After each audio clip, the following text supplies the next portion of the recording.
Maka marilah kita bersama-sama dengan pemerintah, dengan polisi, para dan selainnya, bersama-sama kita hentikan tentunya dengan cara yang teratur, cara yang tertib, semua kegiatan-kegiatan orang-orang Wahabi Khawarij.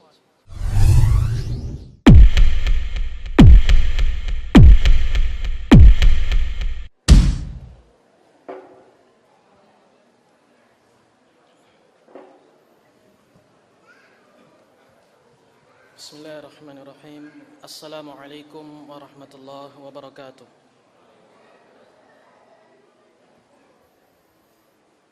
Alhamdulillah. Asyhadu an la ilaha illallah wahdahu la syarika lah. Iqraran bihi wa tauhida.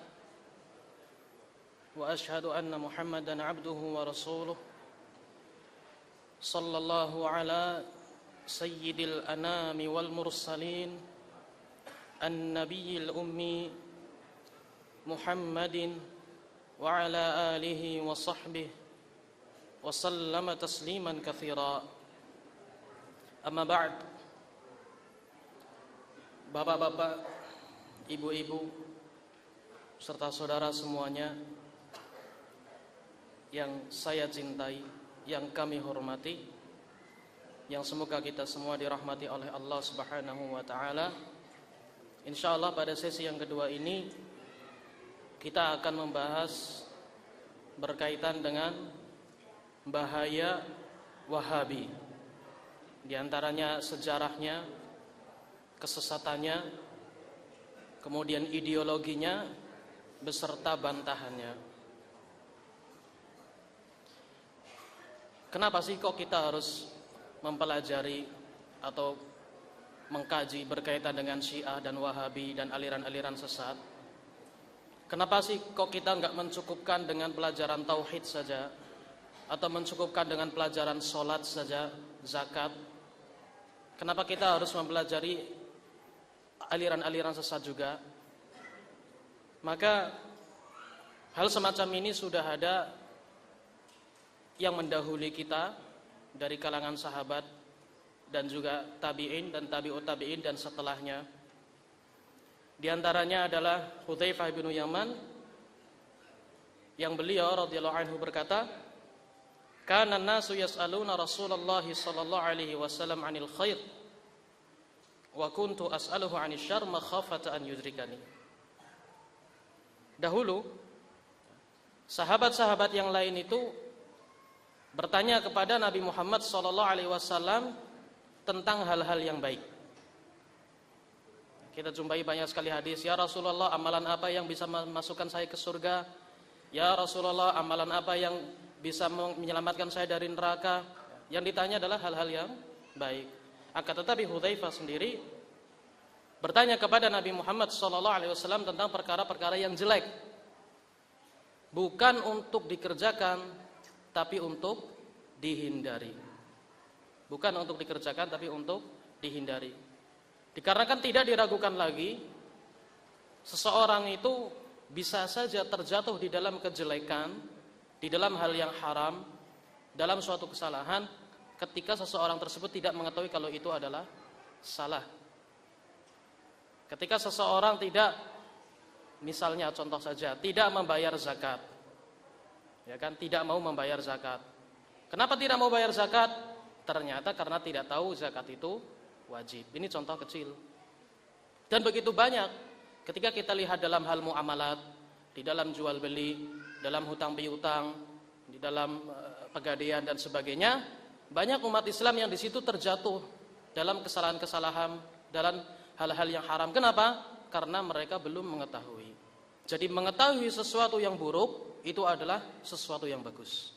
Mengetahui sesuatu yang buruk, sesuatu yang bagus, bahkan bisa dikatakan mengetahui hal yang jelek itu wajib, dengan tujuan memang untuk menghindari kejelekan tersebut. Sebagaimana dalam syair disebutkan, "Araftu syarra la li syarr walakin li tawaqqih wa man lam ya'rif asy-syarra minal khair yaqa' fih." Saya mengetahui kejelekan bukan untuk kejelekan. Araftu syarr li syarr, araftu syarr la li syarr. Saya mengetahui kejelekan bukan untuk kejelekan, tapi untuk menjaga diri agar tidak terjatuh dalam kejelekan tersebut. Dan barang siapa yang tidak mengetahui kejelekan, maka dia akan terjatuh dalam kejelekan tersebut. Berarti sudah jelas bagi kita bahwasanya mengetahui kejelekan adalah perkara yang bagus.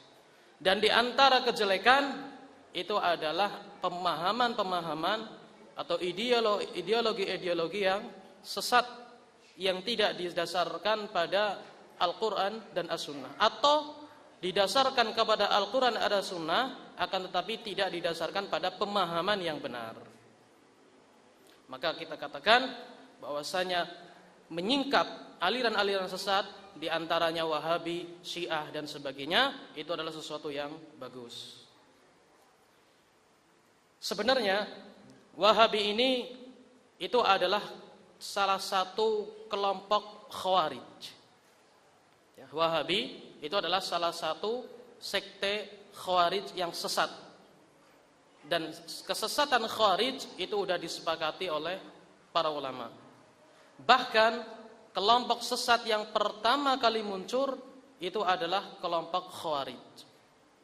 Dan hadis-hadis begitu banyak menyebutkan kesesatan-kesesatan kelompok itu adalah pada kelompok-kelompok Khawarij.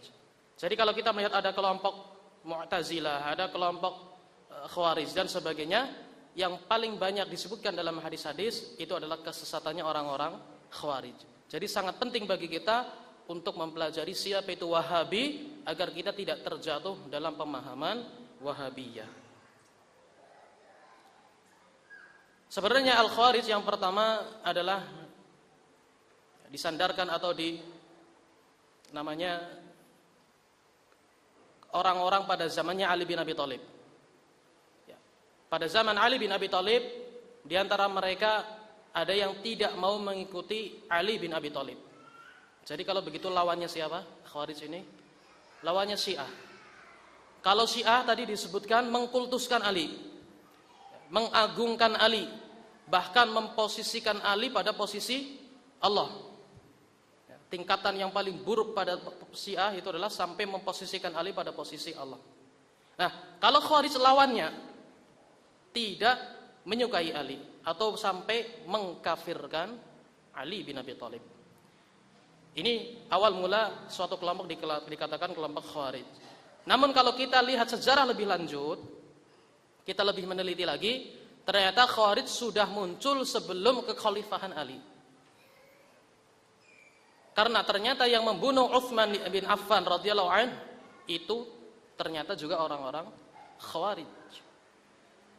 Jadi yang membunuh Utsman bin Affan itu adalah orang-orang Khawarij. Dan ini bisa dibuktikan dengan kisah bahwasanya ketika perang Jamal, yaitu perang antara kelompoknya Aisyah radhiyallahu anha dan kelompoknya Ali bin Abi Thalib, ketika Utsman bin Affan meninggal dunia dengan dibunuh, karena setelah Utsman bin Affan meninggal dunia otomatis harus dicari khalifah yang baru sebagai pengganti. Dan pada saat itu yang dibaiat adalah, yang dijadikan khalifah adalah Ali bin Abi Thalib. Dan beberapa sahabat seperti Aisyah radhiyallahu anha, kemudian Zubair bin Awad dan Abdurrahman bin Auf beserta sahabat yang lainnya lebih memilih untuk memproses dulu berkaitan dengan darahnya Utsman, sehingga terjadi peperangan di antara Aisyah dan Ali. Dan siapa yang menyebabkan peperangan ini? Siapa yang bikin masalah tambah runyam dan tambah panas? Mereka lah orang-orang Khawarij. Jadi yang mengadu domba antara kelompoknya Aisyah radhiyallahu anha dan kelompoknya Ali bin Abi Thalib radhiyallahu anhu itu adalah orang-orang Khawarij. Begitu juga dalam perang Siffin berkaitan dengan perangnya Muawiyah dan juga Ali bin Abi Thalib, yang memperunyam masalah juga orang-orang Khawarij.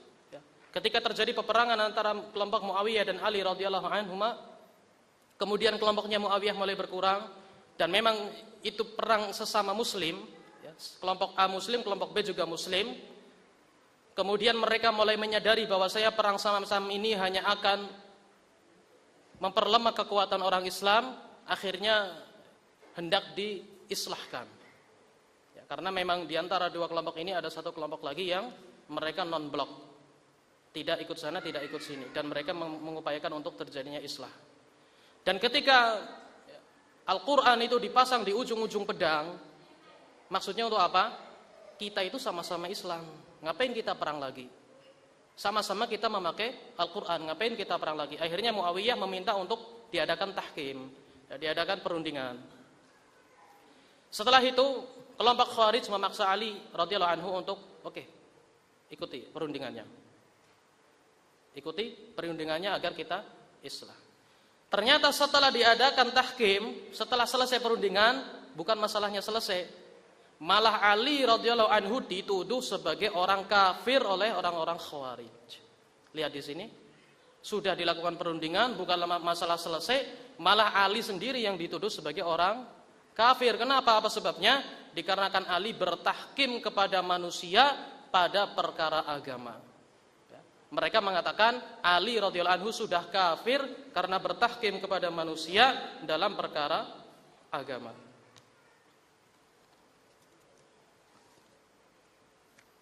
Singkat cerita, al-muhim, setelah itu Ali kemudian utusannya yaitu Ibnu Abbas menasihati mereka, dan banyak diantara mereka yang akhirnya rujuk kemudian kembali kepada akidah yang benar.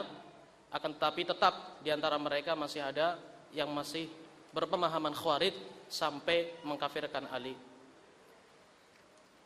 Dan sebenarnya sifat Khawarij ini sudah muncul pada zamannya Rasulullah SAW ketika masih hidup. Sifat seperti ini, bukan kelompok Khawarijnya ya, tapi sifatnya itu sudah muncul pada zamannya Nabi Muhammad SAW ketika masih hidup. Ketika beliau SAW sedang membagi-bagi warisan, ada seorang laki-laki yang mengatakan, "I'dil ya Muhammad fa innaka lam ta'dil," yaitu Dzul Khuwaisirah. Mengatakan, "Ya Muhammad, berbuat adillah." Subhanallah, Nabi Muhammad disuruh berbuat adil. Apakah ada yang lebih baik daripada Nabi Muhammad SAW? Tidak ada. Tapi dia mengatakan, "Ya Muhammad, i'dil fa innaka lam ta'dil." Kamu itu enggak berbuat adil, berbuat adillah. Nah, ketika itu mau dibunuh oleh sahabat Nabi Muhammad SAW melarang, karena nanti akan muncul dari keturunannya orang ini, yaitu orang-orang Khawarij. Taib. Setelah kita mengetahui sejarah munculnya Khawarij, perlu juga kita mengetahui sifat-sifat daripada orang-orang Khawarij. Dengan sifat-sifat inilah nanti kita bisa membedakan mana kelompok Khawarij dan mana bukan kelompok Khawarij. Kan seperti itu. Nah, kalau kita melihat ada manusia banyak semacam ini, bagaimana kita mengetahui manusia ini adalah manusia yang kelompok A atau kelompok B? Diketahui dengan apa? Dengan sifatnya. Ya, kalau peci semua sama-sama pakai peci. Baju semua sama-sama pakai baju. Celana semua pakai celana, enggak ada yang telanjang. Terus bagaimana membedakan antara A dan B dari sifatnya? Tayyib. Sekarang kita baca sifat yang pertama, yaitu didominasi oleh para pemuda. Jadi orang-orang Khawarij itu kebanyakannya adalah anak-anak muda. Bukan berarti tidak ada orang tuanya, ada. Akan tapi perbandingan antara orang tuanya dengan orang mudanya lebih banyak anak mudanya. Ini sifat yang pertama. Tapi jangan kita terburu-buru. Kita lihat pengajian isinya anak-anak muda, oh itu mereka Khawarij. Enggak. Jangan terburu-buru. Yang jelas kelompok Khawarij didominasi oleh anak-anak muda. Kemudian sifat yang kedua adalah bodoh, serampangan, dan terburu-buru. Sifat orang-orang Khawarij itu bodoh, serampangan, dan terburu-buru. Dengar berita, langsung panas. Langsung dia lari ke sana, lari ke sini, ingin segera menyelesaikan. Enggak dikembalikan kepada dalil, enggak dikembalikan kepada ulama, enggak dikembalikan kepada orang-orang tua, karena memang orang tua di antara mereka sedikit. Kemudian sifat yang ketiga adalah pandai berdebat. Ya. Kebanyakan orang-orang Khawarij itu memang pintar ngomong. Kalau kita ketemu sama mereka, kita sampaikan ini loh dalilnya Al-Quran, ini dalilnya As-Sunnah, mereka juga bawa dalil. Ini saya juga punya Al-Qurannya, ini ayat ini hadisnya juga ada, Sunnah ini. Mana salafnya? Salafnya juga ada ini, pintar ngomong. Mungkin kalau kita berjumpa dengan orang-orang Khawarij, bisa kita yang nanti ikut mereka. Oh, ternyata kamu benar juga ya, punya Al-Quran, punya Sunnah, punya dalil. Pandai berdebat seolah-olah mereka mengajak kebenaran, padahal mereka sama sekali tidak mengamalkan kebenaran tersebut. Ya, karena memang sebenarnya orang-orang Khawarij itu tidak berada di atas kebenaran. Meskipun mereka membawa dalil Al-Quran, membawa dalil As-Sunnah, memiliki ucapan-ucapan dari ulama-ulama salaf, ulama-ulama yang terdahulu, ulama-ulama dari kalangan sahabat, tabi'in dan tabi'ut tabi'in, akan tetapi pada hakikatnya mereka bukan di atas kebenaran. Bisa jadi mereka itu hanya memotong-motong ucapan yang harusnya bukan digunakan untuk itu. Dan ini memang terjadi. Permasalahannya adalah permasalahan lain, tapi dia ambil dalil pada permasalahan itu, dia letakkan atau dia gunakan untuk permasalahan yang lainnya lagi. Nah, ini orang Khawarij semacam itu. Dan ini, sifat ini didominasi oleh para pemuda, bodoh, serampangan dan terburu-buru, kemudian pandai berdebat, itu bukan berdasarkan ucapan fulan dan alan tertentu. Bukan ucapannya Pak Joko atau Pak Jono, ya, enggak. Tapi ucapannya Nabi Muhammad SAW. Dalam hadis riwayat Bukhari Muslim, Nabi Muhammad SAW bersabda, "Sayakhruju fi akhiriz zaman qaumun hudatsa'ul asnan sufaha'ul ahlam yaquluna min khairi qailil bariyah." Pada akhir zaman nanti, kapan akhir zaman? Sudah atau belum sekarang akhir zaman? Ya. Semenjak diutusnya Nabi Muhammad SAW itu sudah masuk akhir zaman. Ya. Ketika Nabi Muhammad SAW muncul, diutus, itu sudah masuk akhir zaman.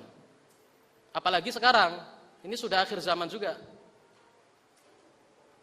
Sayakhruju fi akhir zaman qaumun hudatsa'ul asnan. Di akhir zaman nanti akan muncul orang-orang, sekelompok kaum yang mereka itu umurnya masih baru. Hudatsa'ul asnan, mereka masih muda, masih baru-baru. Kalau ibarat seorang Nabi Muhammad SAW saja diutus pada umur berapa tahun? Umur 40 tahun, karena kematangan psikisnya. Lah ini orang masih umur 20 tahun, masih di bawah 18 tahun atau 30 tahun, itu masih tergolong masih muda. Belum matang cara berpikirnya, kejiwaannya juga belum matang. Sufaha'ul ahlam, dan mereka itu orang-orang yang bodoh. Lihat, disifati mereka masih muda dan mereka orang-orang yang bodoh. Yaquluna min khairi qailil bariyah, dan mereka mengatakan dengan sebaik-baik perkataan manusia. Muda, bodoh, dan mereka mengatakan dengan sebaik-baik perkataan manusia. Yang dimaksud dengan sebaik-baik perkataan manusia bukan dalil maksudnya, tapi adalah mereka itu pinter ngomong. Dalam hadis lain disebutkan, dalam hadis riwayat Hakim, yuhsinunal qil wa yusi'unal fi'l wa yad'una ila kitabillah wa laysu minhu fi syai'. Mereka memperbagus ucapan, akan tetapi perbuatan mereka sangat jelek. Lihat di sini sifatnya orang Khawarij, pintar ngomong, ucapannya bagus, tapi sebenarnya perbuatan mereka itu adalah perbuatan yang jelek. Mereka menyeru manusia untuk kembali kepada Al-Qur'an, padahal mereka sama sekali tidak mengamalkan Al-Qur'an. Kemudian sifat yang keempat, orang-orang Khawarij ini tidak memahami Al-Qur'an. Mereka banyak membaca Al-Qur'an dan banyak berdalil dengan Al-Qur'an, akan tetapi sebenarnya mereka sama sekali tidak memahami apa yang dimaksud dengan dalil yang mereka bawa itu. Bahkan mereka menggunakan dalil-dalil yang bukan sumbernya atau masalahnya bukan itu, mereka gunakan untuk permasalahan yang di luar itu. Dalam riwayat Muslim juga Nabi Muhammad SAW bersabda, "Yakhruju qaumun min ummati yaqra'una al-Qur'an wa yakhsabuna lahum wa huwa 'alaihim la tajawazu salatuhum taraqihim." Akan keluar sekelompok umat atau sekelompok kaum dari umat saya yang mereka membaca Al-Qur'an, yaqra'una al-Qur'an wa yakhsabuna lahum, dan mereka mengira bacaan Quran itu adalah untuk memberi manfaat kepada mereka. Wa huwa 'alaihim, padahal bacaan Quran mereka itu adalah akan menjadi petaka bagi mereka sendiri. Dan sholat mereka itu sama sekali tidak sampai atau tidak melewati tenggorokan mereka. Maksudnya bagaimana? Mereka hanya beribadah seperti membaca Al-Quran dan mereka mengerjakan sholat, ibadahnya kelihatan bagus, kelihatan lama, bacaannya panjang, berdirinya lama, tapi pada hakikatnya tidak masuk ke dalam hati mereka. Hanya luarnya saja, tapi sebenarnya mereka adalah orang-orang jelek. Inilah sifat orang Khawarij. Dan ini bukan perkataan kita, Pak, tapi perkataan siapa? Nabi Muhammad sallallahu alaihi wasallam. Bahkan Ibnu Umar mengatakan berkaitan dengan orang-orang Khawarij, "Intalaqu ila ayatin nazalat fil kuffar faja'aluha 'alal mu'minin." Mereka mengambil ayat-ayat yang sebenarnya menghukumi orang-orang kafir, tapi mereka gunakan untuk menghukumi orang-orang Islam. Lihat di sini, mereka mengambil ayat dari Al-Quran, dalilnya benar, Al-Qurannya benar, tidak salah, tapi ternyata dalil yang mereka gunakan itu digunakan untuk orang-orang yang masih beriman, yang masih muslim. Menunjukkan bahwasanya perbuatan itu perbuatan yang jelek. Ucapannya bagus, dalil Al-Quran, As-Sunnah, pintar ngomong, akan tetapi ternyata perbuatan semacam itu perbuatan yang jelek, karena bukan meletakkan sesuatu pada tempatnya. Sifat yang kelima, orang-orang Khawarij adalah sombong, merasa tinggi dan paling benar, berlebih-lebihan dalam ibadah, mengagumi diri sendiri, dan membuat manusia kagum terhadap mereka karena tertipu dengan perbuatan mereka. Sebagaimana Nabi Muhammad SAW menyampaikan, "Inna fikum qauman ya'budun wa yad'abun hatta yu'jaba bihimun nas wa tu'jibahum nufusuhum yamruquna minad din muruqas sahmi minar ramiyah." Sesungguhnya di antara kalian akan muncul suatu kelompok yang mereka beribadah dan mereka tekun dalam ibadah mereka. Ya, kalau kita lihat orang-orang Khawarij, kita itu merasa minder. Kita itu merasa minder. Mengapa? Karena sholatnya itu panjang, sholatnya lama, bahkan boleh jadi sholat malamnya itu sampai 23 rakaat, sampai 60 rakaat. Puasanya bukan puasa Senin Kemis, puasa Daud mereka kerjakan. Kelihatannya bagus sekali. Akan tetapi dikatakan oleh Nabi Muhammad SAW, "Yamruquna minad din muruqas sahmi minar ramiyah." Mereka telah keluar dari agama sebagaimana melesatnya anak panah dari busurnya. Ya. Mereka keluar dari agama Islam sebagaimana melesatnya anak panah dari busurnya. Dan ini Nabi Muhammad SAW yang menyampaikan kepada kita. Disifati mereka itu ibadahnya membuat kita minder, membuat kita terkagum-kagum, sehingga mereka sendiri pun kagum dengan diri mereka, sehingga mereka merasa sombong, merasa tinggi hati, tinggi diri. Akan tapi Nabi Muhammad SAW mengatakan mereka keluar dari agama sebagaimana keluarnya anak panah dari busurnya.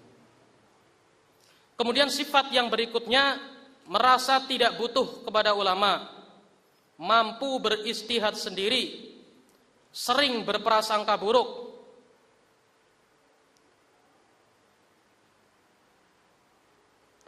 Mencela para ulama, dan mereka mengatakan para ulama itu sesat dan menyesatkan. Nah, lihat di sini.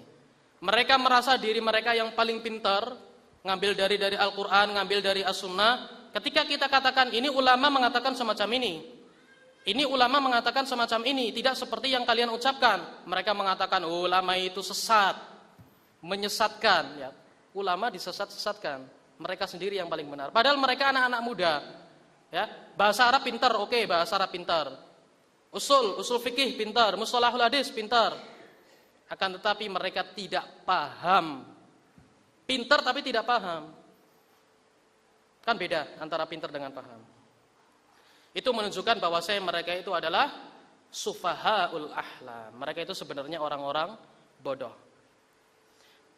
An Abi Sa'id Al-Khudri radhiyallahu anhu qala, "Bainama nahnu 'inda Rasulillah sallallahu alaihi wasallam wa huwa yaqsimu qisman atahu Dzul Quwaisirah." Ya, ini tadi kisahnya sudah kita baca, ini hadisnya.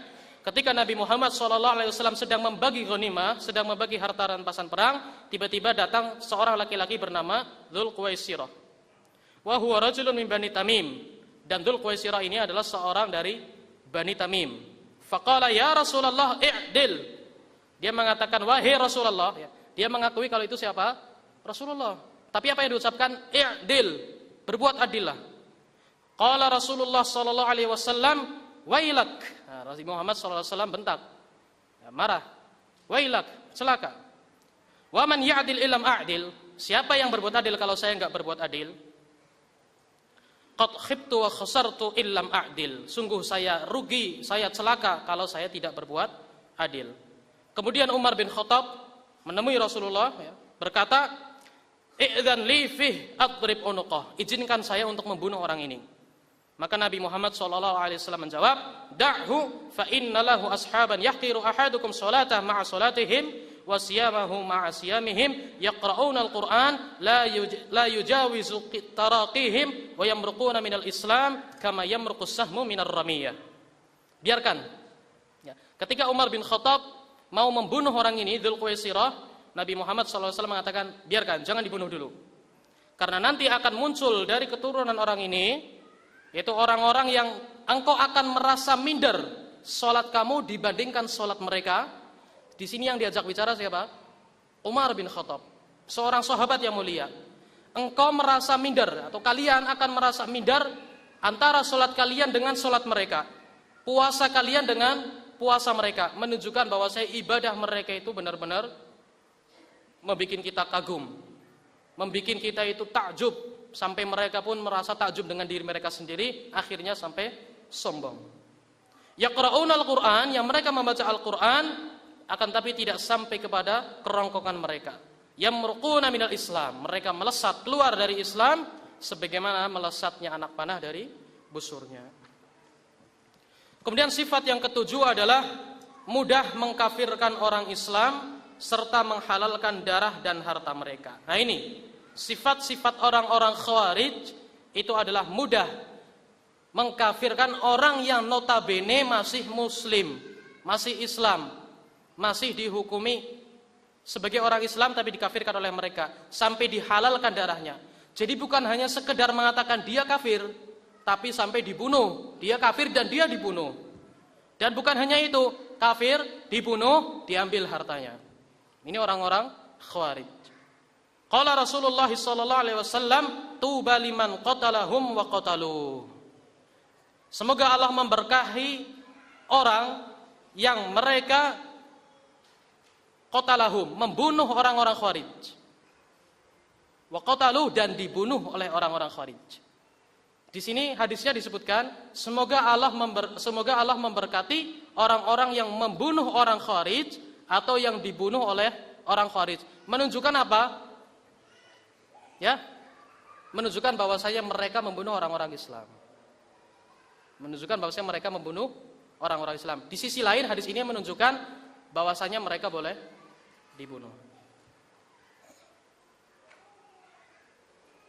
Yaqra'una al-Qur'an la yujawizu hanajirahum yaqtuluna ahlal Islam. Dalam hadis riwayat Bukhari Muslim, Nabi Muhammad SAW mengatakan, yaqtuluna ahlal Islam, mereka membunuh orang-orang Islam. Orang Islam ya, masih jelas keislamannya, masih sholat, masih zakat, masih haji ke Ka'bah, bukan haji kemana-mana. Akan tetapi mereka ledakan rumahnya, mereka meledakkan tempat di sini, mereka meledakkan tempat di sana. Dalilnya apa? Mereka orang-orang kafir, mereka orang-orang murtad, padahal mereka masih orang-orang Islam.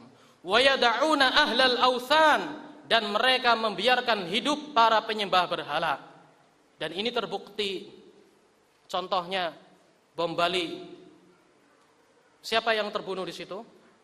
Katakanlah orang-orang Kristen dari Australia banyak terbunuh di situ. Orang-orang Islam ikut terbunuh? Tidak ikut terbunuh. 90% orang Bali kurang lebihnya itu agamanya apa? Hindu. Mereka menyembah apa?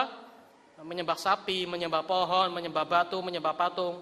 Kenapa yang dibom bukan tempat-tempat penyembahan patung? Terbukti sabda Nabi Muhammad SAW.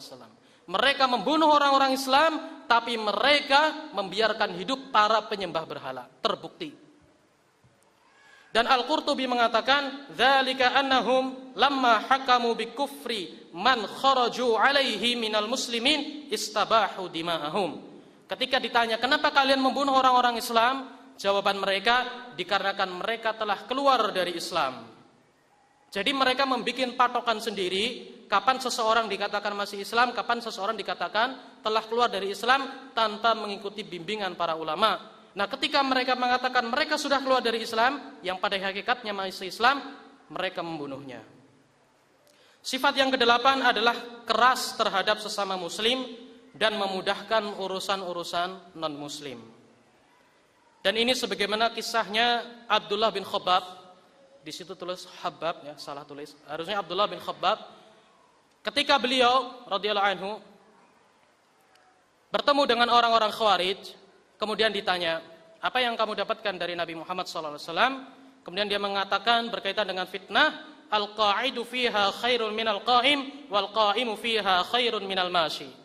Orang yang duduk ketika terjadinya fitnah itu lebih baik daripada orang yang berdiri, dan orang yang berdiri lebih baik daripada orang yang berjalan. Kemudian dia dibunuh oleh orang Khawarij itu, dan istrinya yang lagi hamil dibelah perutnya dan diambil janinnya. Ini orang Khawarij. Dibunuh suaminya, istrinya juga dibunuh, tapi dengan cara diambil janinnya. Di sisi lain, ketika berada di Kufah, orang-orang Khawarij ini membunuh seekor babi. Setelah diberitahu bahwasanya babi itu adalah milik orang kafir dhimmah, ahlu dhimmah, kafir dhimmi, mereka, orang-orang Khawarij ini kemudian mencari siapa pemilik babi ini, kemudian minta maaf dan bayar tebusan. Lihat di sini, orang kafir dimudahkan urusannya, diganti babinya, ditebus. Tapi orang yang masih Islam, masih jelas keislamannya, dibunuh. Inilah sifat orang-orang Khawarij. Dan ini juga terjadi di Irak dan di Suriah sana, sebagaimana dilakukan oleh orang-orang Khawarij. Orang yang masih jelas Islam, menunjukkan bahwasanya belum jelas apakah kafir atau tidak kafir, maka dia dihukumi masih Islam. Hukumnya adalah hukum asli. Ketika seorang Muslim belum jelas kekafirannya, maka masih tetap dihukumi sebagai orang Islam. Yang saya dengar dari salah seorang ustadz, hafidhahullah, yang sering pergi ke Suriah, beliau melihat langsung dengan mata beliau sendiri, ada sekelompok dari Malaysia datang ke sana, Syria, membawa bendera Malaysia. Kemudian orang Khawarij ini datang ke sana, kemudian dibunuh komandannya. Setelah ditanya, kenapa kamu bunuh orang ini? Dia itu mata-mata. Mata-mata dari mana? Dia mata-mata Amerika. Mana buktinya? Tuh benderanya. Padahal benderanya bendera Malaysia, tapi dikira bendera Amerika. Lihat di sini. Hanya masalah semacam ini saja sampai menghalalkan darah orang Islam. Ini kesesatan orang-orang Khawarij. Kemudian sifat yang ke-9 orang-orang Khawarij ini adalah makhluk yang sangat buruk perangainya dan akan terus ada silih berganti sampai akhir zaman nanti ketika muncul bersama Dajjal. La yazaluna yakhrujuna hatta yakhruja akhiruhum ma'al masihid Dajjal. Fa idza laqitumuhum faqtuluhum hum syarral khalqi wal khaliqah. Akan terus ada kelompok Khawarij ini. Orang Khawarij yang muncul pada kekhalifahan Ali, menurut pendapat masyhur, tapi setelah teliti menurut dari zamannya Utsman, akan terus muncul sampai nanti muncul bersama Dajjal, menunjukkan bahwasanya sekarang ada atau tidak orang-orang Khawarij? Pasti ada. Karena ini Nabi Muhammad SAW yang mengatakan, akan terus muncul dari zaman itu sampai nanti muncul bersama Dajjal. Berarti sekarang orang-orang Khawarij itu ada. Fa idza laqitumuhum faqtuluhum. Kalau kalian berjumpa dengan mereka maka bunuhlah mereka. Tapi tentunya urusan bunuh membunuh bukanlah urusan yang mudah. Maksudnya bukan serampangan juga. Kalau kita juga asal serampangan membunuh, ya apa bedanya kita sama mereka? Tayyib. Hum syarrul khalq wal khaliqah. Mereka adalah seburuk-buruk ciptaan. Nah, disifati oleh Nabi Muhammad SAW, mereka adalah seburuk-buruk ciptaan. Sifat yang ke-10, dan ini sifat terakhir yang disebutkan di sini, mereka adalah anjing-anjingnya penduduk neraka. Bahasanya kok kasar kali, anjingnya keluar. Bukan kita yang mengatakan, Pak. Ini hadis, ya. Nabi Muhammad SAW yang mengatakan, al-khawarij kilabu ahlin nar. Orang-orang Khawarij itu adalah anjing-anjingnya penduduk neraka. Dan ini Nabi Muhammad SAW yang menyampaikan. Nah, dilihat tadi sifatnya, keluar dari Islam sebagaimana keluarnya anak panah dari busurnya, kemudian disuruh untuk dibunuh, kemudian mereka adalah anjing-anjing neraka, penduduk neraka, kemudian sejelek-jelek ciptaan. Nah, berdasarkan 4 sifat ini, sampai-sampai ada ulama yang mengatakan Al-Khawarij ini bukan orang Islam lagi. Ya, jadi ada khilaf Apakah orang-orang Khawarij ini orang-orang Islam atau bukan orang-orang Islam? Akan tetapi insya Allah pendapat yang lebih tepat, meskipun ini khilaf, tapi pendapat yang lebih tepat orang Khawarij masih Islam. Ya, orang-orang Khawarij masih Islam, hanya saja mereka itu sangat jelek perangainya. Hanya saja mereka sangat jelek perangainya. Sekarang kita akan membaca argumen-argumen yang sering dibawakan oleh orang-orang Wahabi Khawarij ini. Ya, jadi orang-orang Wahabi, orang-orang Khawarij, ketika mereka mengatakan fulan kafir, polisi kafir, tentara kafir, presiden kafir, mereka membahayakan ayat-ayat berikut ini dan nanti sekaligus kita akan bantah pemahaman mereka itu. Yang pertama, Quran surat Al-Maidah ayat 44. Wa man lam yahkum bima anzalallah faulaika humul kafirun. Dan orang-orang yang tidak mau berhukum dengan hukumnya Allah, maka merekalah orang-orang kafir itu. Lihat di sini, di dalam ayat disebutkan orang-orang yang tidak mau berhukum dengan hukum Allah, maka mereka adalah orang-orang kafir. Dan di sini ya, al-kafirun menggunakan alif dan lam, menunjukkan bahwasanya ini adalah makrifat, berarti tidak memberi makna apakah kufurnya kufur akbar ataukah kufur asghar. Sehingga mereka mengatakan yang dimaksud dengan al-kafirun di sini adalah kufurnya kufur akbar, keluar dari Islam, boleh dibunuh, hartanya boleh diambil. Ini pendapat mereka. Sekarang kita bantah. Kalau seandainya kita bawa ayat ini dengan makna umumnya, wa man lam yahkum bima anzalallah faulaika humul kafirun, maka konsekuensinya kita harus mengkafirkan setiap orang yang bermaksiat. Orang yang mencuri ayam, kafir. Orang yang membakar maling sandal, kafir. Orang yang minum minuman keras, kafir. Kemudian orang yang bentak orang tuanya, kafir. Kenapa? Karena mereka tidak berhukum dengan hukum Allah. Ya tidak. Sekarang orang yang mencuri ayam, orang yang mencuri emas 10 kg, apa hukumannya? Menurut syariat Islam, potong tangannya. Tapi dibakar oleh masyarakat, berarti masyarakatnya kafir tidak? Kalau menurut mereka harusnya kafir. Kenapa? Wa man lam yahkum bima anzalallah faulaika humul kafirun. Tapi mereka tidak mengkafirkannya. Nah, ini menunjukkan bahwasanya kalau mereka mengambil keumuman ayat ini, dia mengharuskan untuk mengkafirkan semua ahli maksiat. Nah kalau gitu siapa yang enggak bermaksiat? Ya? Bahkan sampai para tabi'in, tabi'ut tabi'in aja, sahabat saja melakukan kesalahan. Tidak ada yang maksum kecuali Nabi Muhammad SAW. Padahal yang namanya sekedar kemaksiatan, baik kemaksiatan itu kecil atau kemaksiatan besar, selama tidak sampai pada derajat kufur dan syirk, maka dia masih muslim. Dalam ayat Quran surat Al-Hujurat ayat 9 disebutkan, wa in ta'ifatani minal mu'minina qatatalu fa aslihu bainahum atau bainahuma. Seandainya kalian menjumpai antara dua kelompok orang yang beriman yang mereka saling membunuh, saling berperang, maka islahkanlah, damaikanlah di antara keduanya.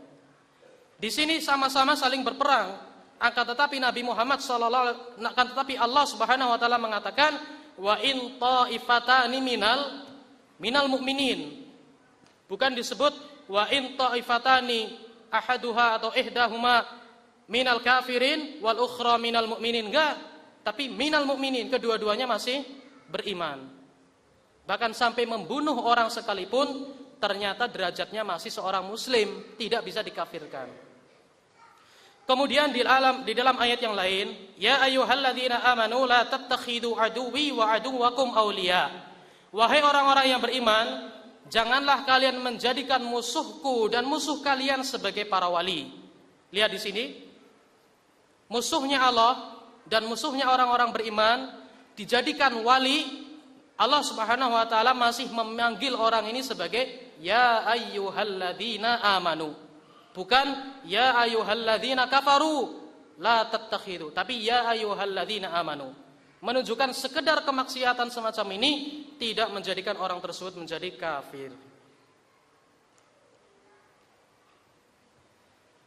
jam 12, dikit lagi ya.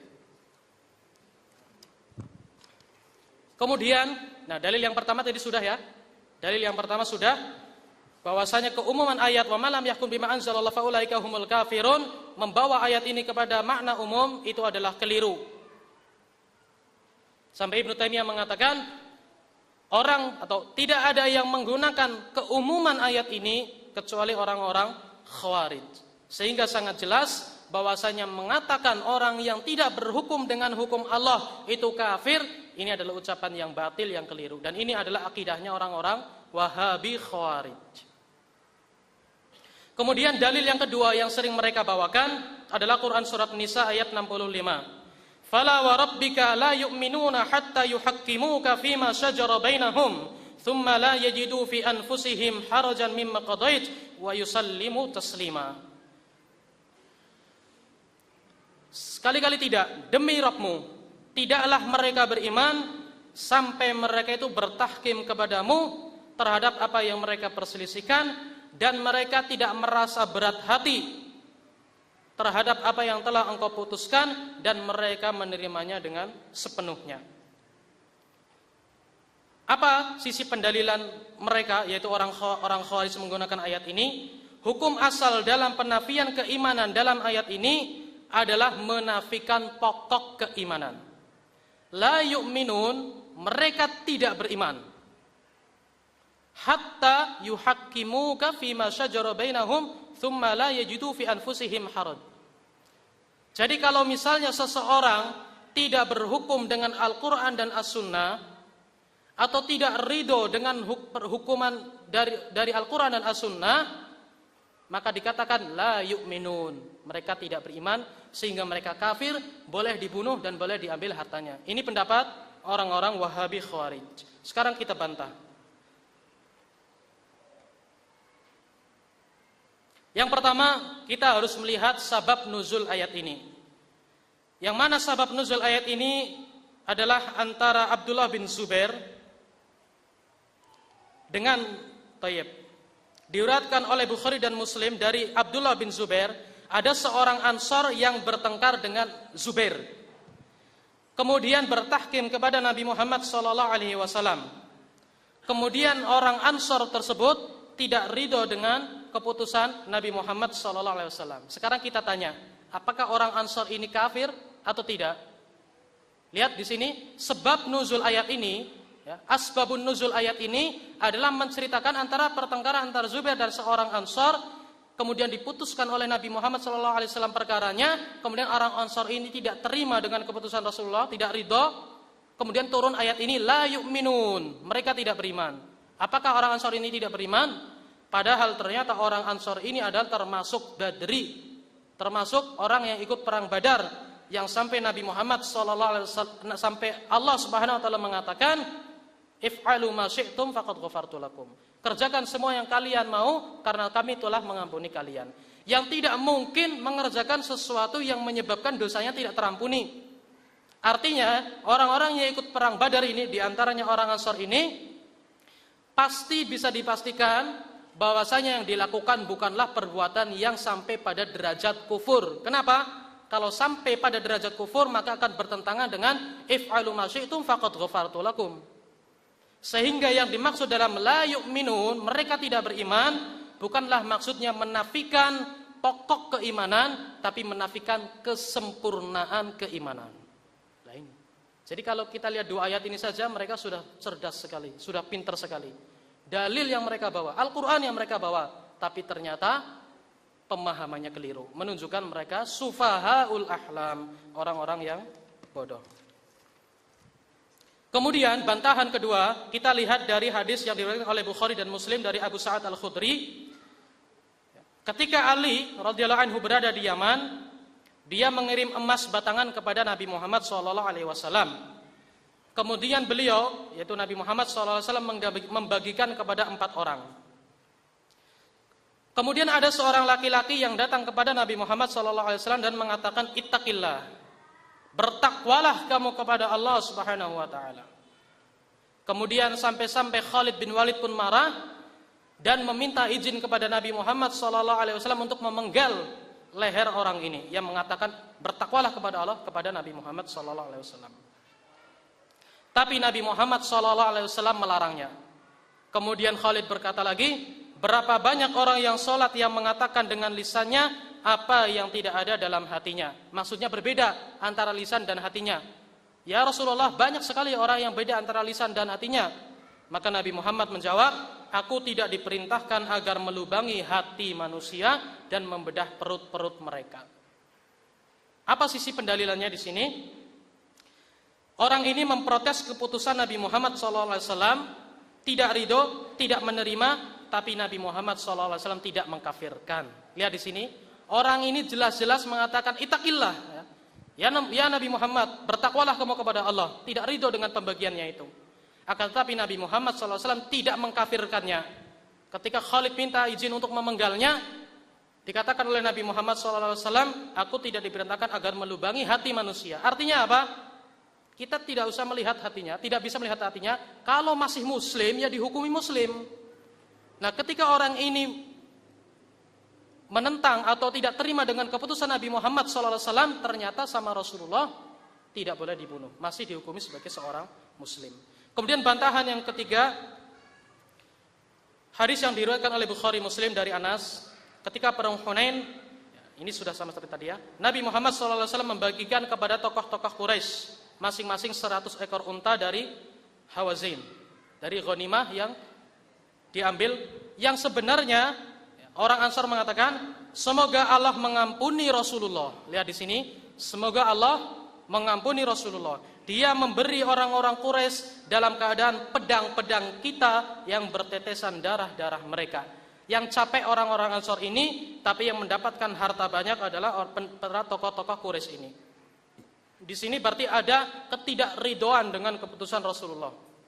Akan tetapi Nabi Muhammad SAW sendiri tidak mengkafirkan mereka. Paham di sini? Kemudian ayat yang berikutnya yang dibawa oleh Wahabi Khawarij ini, Inil hukmu illa lillah amara alla ta'budu illa iya. Sesungguhnya hukum itu hanya milik Allah semata. Dia memerintahkan agar kalian jangan beribadah kepada selain Allah. Ya. Innil hukmu illa lillah. Tidak ada hukum kecuali hukumnya Allah semata. Artinya kalau ada hukum selain Allah, kok dipakai, berarti orang tersebut memakai hukum selain hukumnya Allah. Berarti mereka kafir. Kemudian disandingkan dengan amara alla ta'budu illa iya, menunjukkan bahwasanya perbuatan semacam ini perbuatan kesyirikan. Ini pendapat orang-orang Khawarij. Nah, sekarang kita lihat bantahannya. Inil hukmu illa lillah. Hukum itu ada dua jenis. Yang pertama adalah hukum kauni, yang kedua adalah hukum qadari. Kalau hukum atau hukum kauni, yang kedua adalah hukum syar'i. Kalau hukum kauni itu adalah sesuatu yang memang semuanya terjadi, baik itu dibolehkan dalam syariat atau tidak dibolehkan. Misalnya kita beragama Islam, ini sebenarnya hukum kauni. Kemudian kita misalnya meninggal 10 tahun lagi, ini hukum kauni. Kemudian ada orang agamanya kafir, misalnya Abu Lahab tidak menerima Islam, ini hukum kauni. Dan sebagainya. Hukum-hukum kauni yang semua itu adalah sesuatu yang terjadi, baik itu sebenarnya halal maupun haram, itu hukum kauni. Nah, yang dimaksud dengan hukum syar'i itulah yang berkaitan dengan halal dan haram. Mencuri hukumnya haram, ini hukum syar'i. Salat hukumnya wajib, ini hukum syar'i. Nah, sehingga inil hukmu illa lillah, karena hukum ada hukum kauni, ada hukum syar'i, sehingga kita juga rinci. Kalau yang dimaksud dengan hukum kauni, maka tidak boleh ada yang mengingkari. Akan tetapi berkaitan dengan hukum syar'i, maka yang mengingkari hukum syar'i yang bisa sampai derajat kafir, itu adalah yang sampai menghalalkan yang haram dan mengharamkan yang halal. Sekarang inil hukmu illa lillah, mencuri hukumnya haram. Ada orang mencuri, apakah dia kafir? Tidak kafir, hanya sekedar mencuri, tidak kafir. Ada orang berzina, apakah dia kafir? Tidak kafir, hanya sekedar berzina, tidak sampai kafir. Tapi kalau sampai dia mengatakan mencuri hukumnya halal dalam Islam, kafir. Berzina hukumnya halal dalam Islam, kafir. Salat hukumnya haram dalam Islam, kafir. Tapi kalau hanya sekedar menyelisihi, maka ini tidak kafir. Yang berikutnya adalah Quran surat Taubah ayat 31. Ittakhadhu ahbarahum wa ruhbanahum arbaban min dunillah. Mereka menjadikan ahbar mereka, rahib-rahib mereka, wa ruhbanahum, dan ahli ibadah mereka, min dunillah, sebagai sesembahan selain Allah. Lihat di sini, ini menunjukkan bahwasanya orang-orang Kristen, orang-orang Nasrani, Yahudi, mereka itu kafir karena menjadikan ahbar-ahbar mereka, ruhban mereka itu sebagai sesembahan selain Allah. Sekarang kalau kita tanya, apakah orang Kristen, orang Yahudi sujud kepada ulama mereka, kepada pastor mereka, kepada pendeta mereka? Sujud atau tidak? Tidak sujud.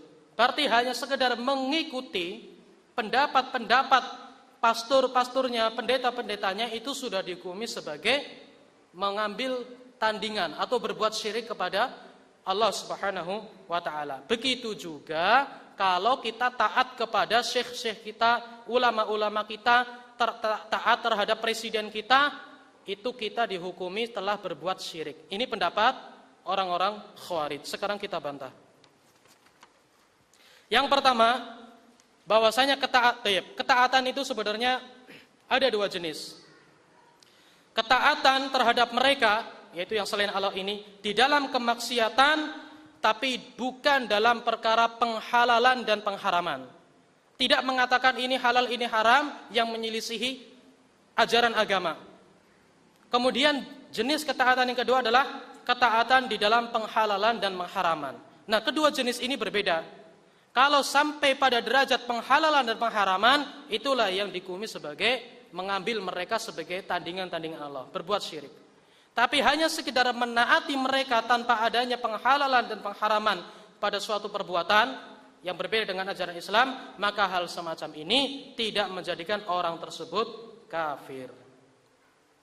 Ayat yang berikutnya yang mereka bawa adalah alam taro ilal ladzina yaz'umun annahum amanu bima unzila ilaika wa ma unzila min qablika yuriduna ayyatahakamu ila at-taghut wa qad umiru ay yakfuru bih wa yuridu asyaitanu ayudhillahum dhalalan ba'ida. Tidaklah kalian melihat kepada orang-orang yang menyangka bahwasanya mereka beriman. Lihat, di sini lafadznya menyangka bahwasanya mereka beriman. Berarti beriman atau tidak? Berarti tidak beriman. Tidaklah kalian melihat kepada orang-orang yang menyangka bahwasanya diri mereka itu beriman. Yuriduna ayatahakamu ila taghut. Mereka hendak bertahkim kepada taghut, yaitu hukum selain hukumnya Allah. Waqad umiru ayyakfuru bih. Taghut ada banyak, cuman di antara bentuk taghut adalah hukum-hukum atau undang-undang yang bukan berasal dari Al-Quran dan As-Sunnah. Tayyib. Waqad umiru ayyakfuru bihi wa yuridu syaitanu ayyudillahum dhalalan ba'ida. Padahal mereka sudah diperintah untuk mengkufuri taghut. Dalil ini, kata mereka, menunjukkan bahwasanya berhukum dengan taghut atau hendak berhukum dengan taghut itu sudah dikatakan menyangka diri mereka beriman, berarti tidak beriman. Jadi hendak berhukum dengan taghut atau berhukum dengan taghut itu bukan orang yang beriman. Mereka mengatakan semacam itu. Sekarang kita jawab. Ayat ini memiliki dua kemungkinan. Yang pertama, keimanan tayyib, bahwa keimanan mereka menjadi sekedar sangkaan karena mereka hendak berhukum kepada taghut. Jadi ayat ini memiliki dua makna. Yang kemungkinan makna yang pertama, mereka menjadi hanya sekedar menyangka beriman padahal tidak beriman kalau misalnya hendak berhukum dengan taghut sebagaimana yang mereka sangkakan. Tapi ada kemungkinan yang lain, yaitu di antara sifat orang-orang yang imannya hanya sekedar sangkaan, yaitu bukan orang yang beriman alias orang-orang munafik, di antara sifat mereka adalah hendak berhukum kepada taghut. Jadi ayat ini tidak menunjukkan bahwasanya hendak berhukum kepada taghut pasti kafir, tidak. Tapi hanya menyerupai orang-orang munafik. Dan menyerupai orang-orang munafik tidak menjadi kafir langsung. Bukan sebab seseorang kafir gara-gara menyerupai orang munafik.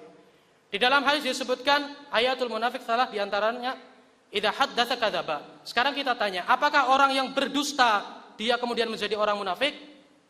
Apakah orang yang berdusta langsung dia menjadi orang kafir?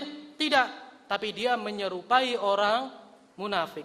Jadi ayat ini tidak menunjukkan bahwasanya hendak berhukum dengan tagut otomatis langsung jadi kafir. Tidak. Tapi ini diantara maknanya adalah sifat orang-orang munafik itu hendak berhukum kepada tagut. Jadi kalau ada orang yang ingin berhukum kepada tagut, itu menyerupai sifat orang munafik ini dan tidak langsung dihukumi orang kafir.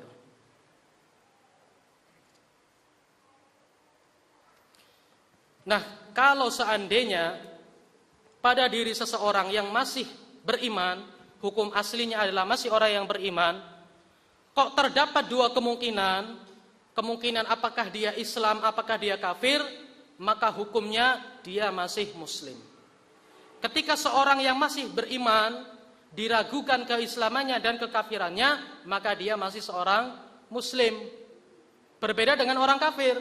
Kalau orang sudah jelas-jelas kafir, diragukan apakah dia masih beriman, sudah beriman ataukah masih kafir, berarti dia masih kafir kalau memang hukum aslinya kafir. Contoh dalam ilmu fikih yang biasa. Seorang sudah wudu, ya, seseorang sudah wudu, sudah selesai wudu.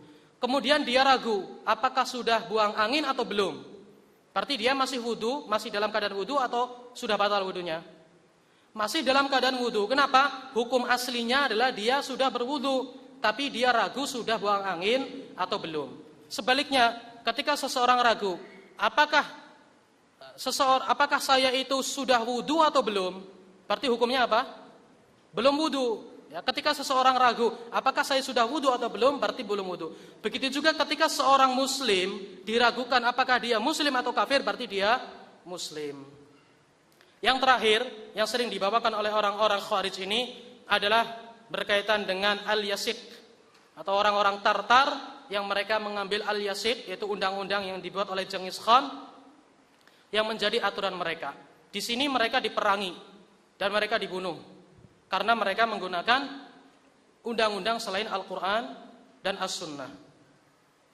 Maka jawabannya Ibnu Katsir, yang pertama Syekh Taqiyuddin di situ disebutkan, sesungguhnya orang-orang Tartar telah menjadikan agama Islam seperti agama Yahudi dan Nasrani. Lihat di sini. Orang-orang Tartar telah menjadikan agama Islam seperti agama Yahudi dan Nasrani. Dan bahwasanya mereka semua, yaitu jalan-jalan ini adalah jalan-jalan yang mengantarkan kepada Allah. Jadi orang-orang Tartar ini sudah meyakini mau Islam kayak, mau Kristen, mau Yahudi, mau Hindu, mau Buddha, sama-sama ini mengantarkan kepada Allah. Bahkan mereka menyangka ini hanya sekedar madhab-madhab sebagaimana Syafi'i, Hambali, Hanafi, Maliki. Ya, kalau masalah madhab seperti Syafi'i, Maliki, Hanafi, Hambali, ini memang masih dalam lingkup keislaman. Tapi kalau sudah berbeda, Islam, Kristen, Yahudi, Nasrani, ini beda. Memang beda akidah, beda agama. Tidak bisa disamakan dengan madhab-madhab yang berbeda. Nah, jadi karena sebab-sebab ini dan sebab lain nanti bisa dibaca, menunjukkan bahwasanya penyerangan terhadap orang-orang Tartar yang menggunakan al-yasik sebagai undang-undangnya bukanlah semata-mata hanya karena berhukum dengan selain apa yang Allah turunkan, kemudian mereka diperangi gara-gara itu. Tapi butuh perincian, butuh pemahaman yang mendalam, butuh ulama. Itulah kenapa kalau kita lihat sekarang orang-orang Khawarij, mereka banyak membunuh orang-orang Islam, membunuh orang-orang yang di dalam pemerintahan yang mereka anggap kafir, karena mereka menggunakan ayat-ayat ini yang sebenarnya ayat ini sebagian turun kepada orang kafir, tapi mereka gunakan untuk orang yang masih berislam. Atau mereka menggunakan keumuman dari ayat ini. Yang jelas intinya mereka adalah sufahaul ahlam, orang-orang yang bodoh, yang tidak memiliki ulama. Sebenarnya masih ada pembahasan. Kita baca sedikit.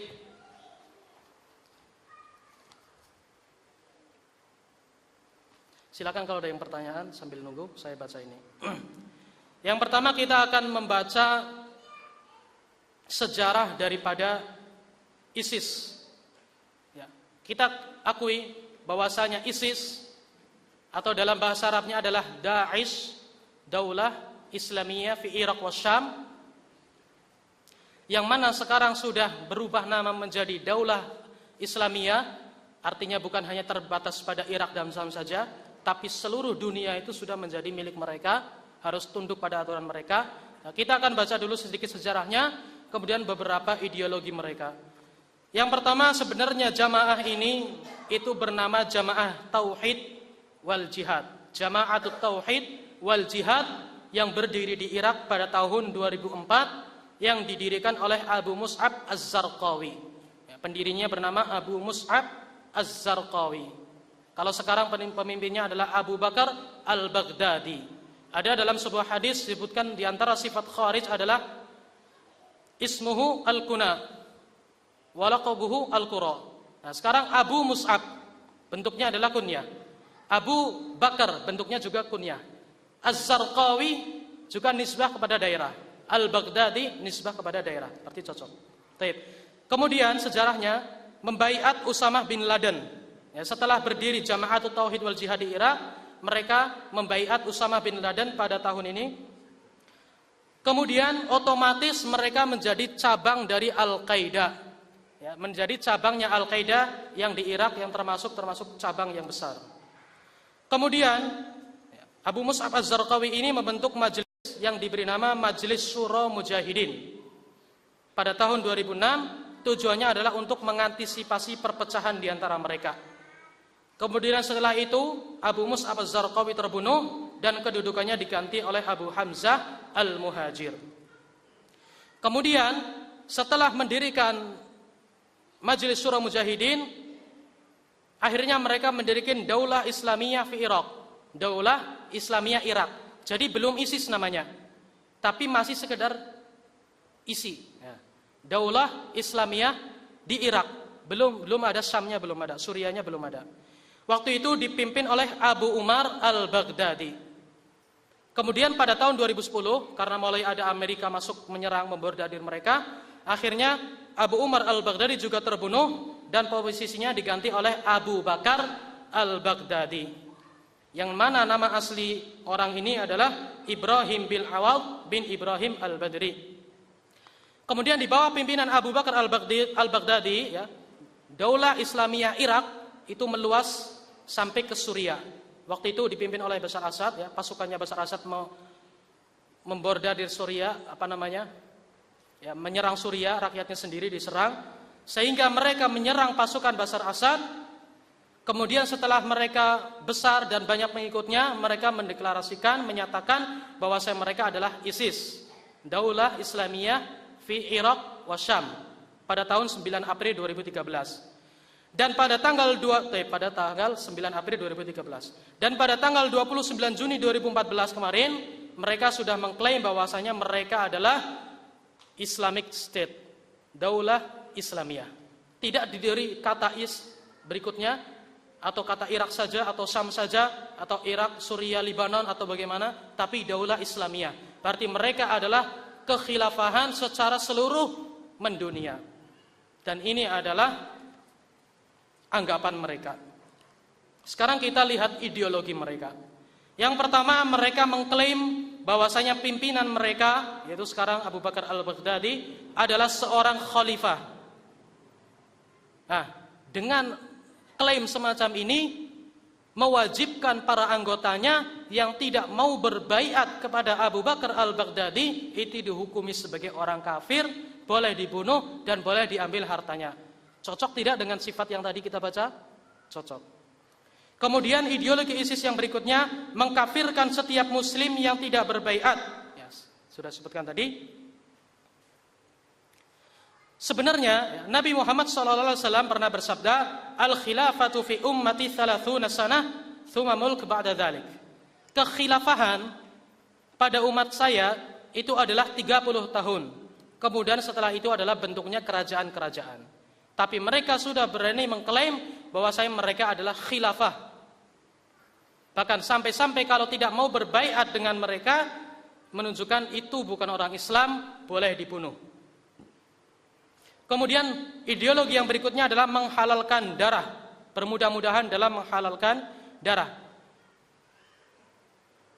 Dan kita lihat sendiri, sebagaimana kisah yang tadi kita lihat, seorang komandan dari Malaysia dibunuh hanya karena benderanya mirip dengan bendera Amerika. Kemudian ada juga kisah dari ustadz yang sama, yang beliau melihat ke Suriah langsung, pulang pergi ke Suriah, beliau bercerita, ada seorang Nusairiyah, dia adalah seorang supir, ya, seorang supir angkut-angkut barang, angkut-angkut penumpang semacam itu, pulang pergi dari pasar, kemudian dihadang oleh orang ISIS, kemudian ditanya sholat subuh berapa rakaat. Ditanya sholat subuh berapa rakaat, kalau kita kan gampang saja ya 2 rakaat, memang berapa. Nah, orang ini nggak bisa jawab. Orang ini nggak bisa jawab. Hanya karena nggak bisa jawab sholat subuh berapa rakaat langsung dibunuh. Padahal dia hanya seorang supir. Ngelawan pun tidak, bunuh pun tidak. Hanya seorang supir, sering bolak-balik ke pasar. Hanya ditanya sholat subuh berapa rakaat, tidak mau, langsung dibunuh. Mana ulama semacam ini? Ulamanya mana? Thayyib. Kemudian kalau kita melihat sebagaimana tadi Abdullah bin Khabbab yang dibunuh oleh seorang Khawarij, yang kemudian istrinya juga diambil janinnya dibunuh, mereka juga sebenarnya ideologinya sama. Orang ISIS itu orang Khawarij, ideologinya sama, mudah menghalalkan darah orang Islam.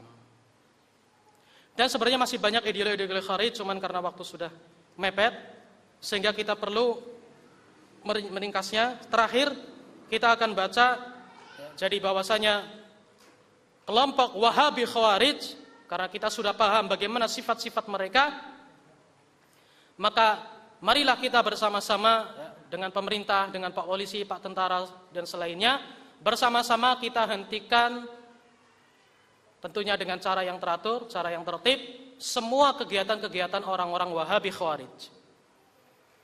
Di sisi lain kita juga jangan terburu-buru, jangan serampangan, yaitu bahwasanya orang-orang Wahabi itu dikatakan Wahabi dengan sifat-sifatnya, bukan dengan penampilannya. Sekarang kalau penampilan kan kita sama-sama sholat di masjid, sama-sama kita punya jenggot. Nabi Muhammad saja punya jenggot. Sama-sama kita pakai baju menutup aurat. Jadi kalau kita melihat orang, apakah orang tersebut pakai jubah ataukah tidak pakai jubah? Apakah orang tersebut berjenggot atau tidak berjenggot? Kalau ideologinya sama dengan yang kita baca tadi, sifat-sifat tadi, berarti itulah orang-orang Khawarij. Tapi meskipun dia berjenggot, meskipun dia pakai jubah, meskipun istrinya pakai cadar, tapi kalau ideologinya bukan semacam ini, masih menyeru kepada taat kepada ulil amri, kepada pemerintah Indonesia, berarti dia bukan Wahabi. Sehingga kita harus bersikap adil. Kita katakan Wahabi dikarenakan pemikirannya, bukan karena penampilannya. Dan kalau kita menengok sejarah, aliran Wahabi sesat ini sebenarnya sudah muncul pada tahun kurang lebih pada abad kedua Hijriah. Yang mana pencetusnya adalah Abdul Wahab bin Abdurrahman bin Rustum, yang meninggal pada tahun 211 Hijriah. Sebagaimana ini kita ketahui dari fatwanya seorang ulama yang seorang mufti untuk daerah Afrika Utara dan Andalusia yang meninggal pada tahun 478 Hijriah, Al-Lakhmi mengatakan bahwasanya Wahabi itu kelompok sesat, menunjukkan bahwasanya yang dimaksud Wahabi adalah Wahabi yang diciptakan oleh Abdul Wahab bin Abdurrahman Ar-Rustum. Karena dia yang hidup pada tahun 211 Hijriah dan Al-Lakhmi hidup pada tahun 478 Hijriah. Apakah namanya gerakan Wahabi atau Wahbi? Sama saja. Karena sebelumnya adalah Abdullah bin Wahab Ar-Rasibi, namanya Wahab, berarti gerakannya namanya Wahbiyah. Dan berikutnya Abdul Wahab, berarti gerakannya Wahabiyah. Akan tetapi kedua gerakan ini apakah Wahbiyah atau Wahabiyah, kedua-duanya sama, yaitu aliran Khawarij yang sifatnya sudah kita sebutkan tadi. Adapun Muhammad bin Abdul Wahab bin Sulaiman bin Ali bin Muhammad bin Ahmad bin Rashid At-Tamimi An-Najdi, beliau lahir pada tahun 1115 Hijriah dan meninggal pada tahun 1206 Hijriah. Jadi kalau kita cocokkan dengan fatwanya Al-Lakhmi, ternyata Al-Lakhmi pada tahun 400, sedangkan Muhammad bin Abdul Wahab pada tahun 1100. Jadi bukan yang dimaksud Al-Lakhmi, bukan orang ini. Yang jelas Bapak Ibu sekalian, kita tetap tidak suka dengan Wahabi dan kita katakan Wahabi aliran sesat, dan kita berusaha untuk menghentikan pergerakan Wahabi namun kita tidak boleh serampangan. Bukan melihat Wahabi karena fisiknya, tapi melihat karena pemikirannya. Tapi kita juga tidak boleh lebih serampangan hanya karena punya satu sisi kesamaan, punya satu sifat dari sifat-sifat tadi langsung kita hukumi Khawarij. Enggak. Contoh satu sifatnya adalah bodoh. Nanti kita ketemu orang bodoh langsung kita katakan Khawarij. Enggak. Tapi kalau sifat-sifat secara utuh, menyeluruh atau mendominasi ada pada kelompok tersebut, kita katakan itu kelompok Wahabi, dan mari bersama-sama kita singkirkan dari bumi Aceh ini. Ustadz, kalau kita mencela pemerintah apakah termasuk Khawarij? Saya katakan tadi, di antara sifat Khawarij adalah mengkritik pemerintah. Akan tetapi bukan berarti mengkritik pemerintah langsung dikatakan Khawarij. Sebagaimana kita tidak boleh mengkafirkan sembarang orang, demikian pula kita tidak boleh mengatakan sembarang orang sebagai Khawarij. Tapi kita katakan sifat semacam itu adalah sifatnya orang Khawarij. Kalau kita mendukung bom bunuh diri yang katanya jihad, apa kita termasuk Khawarij? Bom bunuh diri sebagaimana disebutkan oleh beberapa ulama ada aturannya.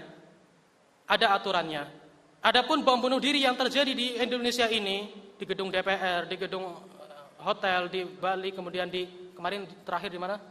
Di Sarinah, bukan di Suriah, di Sarinah. Ya, bom-bom semacam itu tidak berdasarkan kaidah yang benar. Berarti bom-bom bunuh diri semacam itu bukan termasuk jihad dan itu adalah keliru. Apakah mendukungnya berarti Khawarij? Berarti mendukungnya termasuk sifat Khawarij. Jadi kalau menghukumi orang Khawarij nggak bisa dengan satu sifat. Tapi mendukung bom bunuh diri yang semacam itu salah satu sifat Khawarij. Kita berhukum Allah. Kita berhukum dengan hukum Allah, tetapi tidak mau menerima hukum pemerintah. Kita tetap berhukum dengan hukum Allah wajib. Adapun berkaitan dengan pemerintah, ati Allah wa ati'ur Rasul wa ulil amri minkum. Taatilah Allah dan taatilah ulil amri. Taatilah Allah dan taatilah Rasulnya dan ulil amri di antara kalian. Akan tetapi la ta'ala li makhluqin fi ma'siyatil khaliq. Tidak ada ketaatan terhadap makhluk di dalam kemaksiatan terhadap Allah. Kita tetap mentaati pemerintah Indonesia selama bukan pada perkara kemaksiatan terhadap Allah.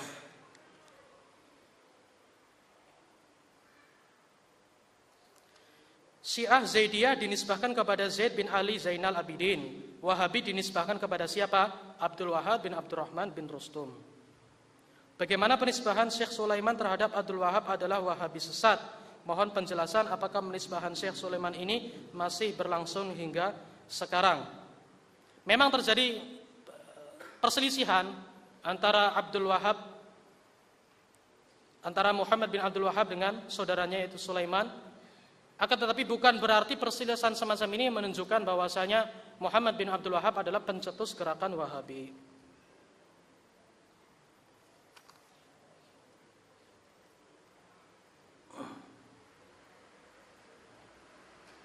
Mengapa Arab Saudi dikatakan Wahabi? Saya juga nggak tahu kenapa dikatakan Wahabi. Jadi kalau pertanyaan mengapa Arab Saudi dikatakan Wahabi, saya juga tidak tahu kenapa Arab Saudi dikatakan Wahabi. Tapi kita punya kaidah, Pak. Ya, kita berdasarkan ilmu. Kalau sifat-sifat yang tadi kita bacakan ada, berarti kita katakan Wahabi. Kalau tidak ada, berarti bukan Wahabi. Begini juga kalau punya satu sifat, nggak langsung divonis Wahabi. Subhanakallah wa bihamdik, asyhadu alla ilaha illa anta, astaghfiruka